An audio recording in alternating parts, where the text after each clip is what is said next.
Deep in the shadowy canals of Xochimilco, Mexico, lies a place that many claim is cursed. La Isla de las Muñecas, the island of the dolls. It's a place where even the bravest feel their blood run cold, and the air itself seems to carry whispers from another world. The story begins in the 1950s with Don Julian Santana Barrera, a man who abandoned society to live alone on this secluded island. One fateful day, Julian's quiet existence was shattered. He stumbled upon the lifeless body of a young girl who had drowned in the murky waters. Her doll floated eerily beside her, as if guarding her final moments. Racked with guilt that he couldn't save her, Julian hung the doll in a tree to honor her spirit. But from that moment on, the island was no longer a place of peace.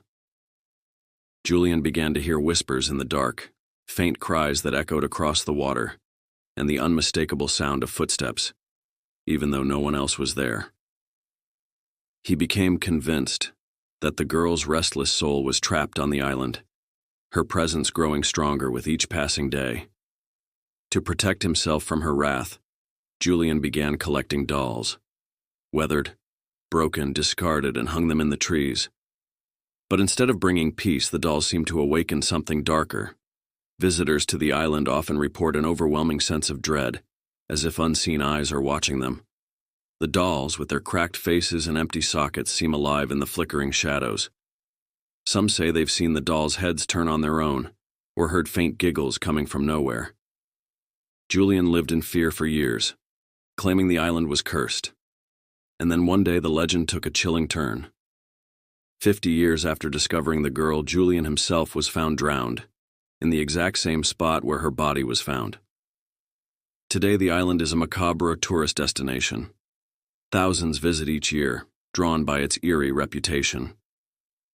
But those who step foot on the island often leave with a heavy heart and terrifying stories. One photographer described the experience. At first, it feels quiet, almost peaceful. But then, an oppressive energy takes over. It's as if the dolls are watching you, waiting for you to come closer. It's a feeling you can't shake. Tour guide Jose Gabriel Gonzalez Franco warns visitors that the energy on the island is intense. There's paranormal activity here, he says. This place is alive with something we can't explain. The island of the dolls is not just a legend. It's a place where the veil between the living and the dead feels paper thin. Would you dare visit this haunted place knowing the dolls might be waiting for you?